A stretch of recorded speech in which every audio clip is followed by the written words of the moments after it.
आशीर्वाद तुम्ही माझ्या मुलीला दिला त्याबद्दल मी श्री छत्रपती प्रतिष्ठानद्वारा संचालित निवासी मतिमंद मुलांची शाळा या शाळेचे तुमच्या सर्व टीमचे व अध्यक्ष कोण उपाध्यक्ष असतील त्यांचे सर्व कार्यकर्ते असतील व तरुण कार्यकर्ते असतील सर्वांचे मी माझ्या संस्थेच्या वतीने व माझ्या कुटुंबाच्या वतीने खूप खूप आभार व्यक्त करते।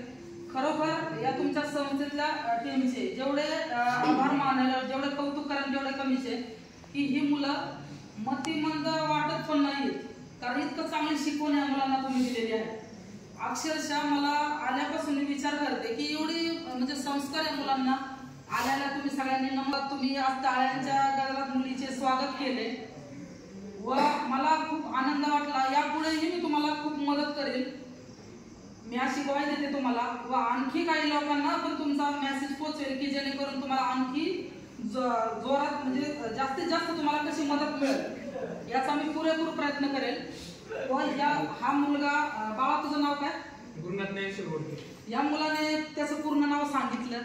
बरीच मुलं स्वतःहून जवळ येऊन त्यांचे नाव सांगतात की काय काम करतात, त्यांना नातेवाईक किती, त्यांना बहीण भाऊ किती, हे सगळं त्यांच्या तोंडाने ते सांगतात। म्हणजे किती विशेष वाटतंय, म्हणजे यांना शिकवण्याचं कारण आहे तुम्ही गुरुजन वर्ग आहे व तुमची सर्व टीम आहे।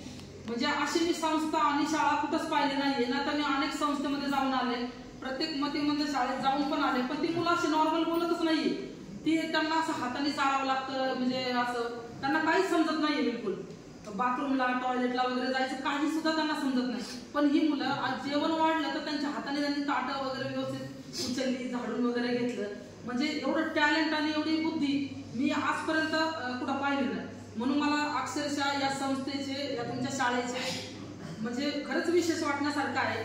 आणि परमेश्वराला मी एवढीच विनंती करते की या मुलांना आणखी जोमाने बुद्ध्या द्यावं आणि यांना अजून यांच्या सुधारणा हो व तुमच्या संस्थेला अनेक लोकांची मदत मिळो ही मी शिवरायांची चरणी प्रार्थना करते। व मी परत एकदा माझ्या संस्थेच्या वतीने तुम्हाला लाख मोलाच्या शुभेच्छा देऊन आणखी काही तुम्हाला मदत मिळण्याचा प्रयत्न करेन।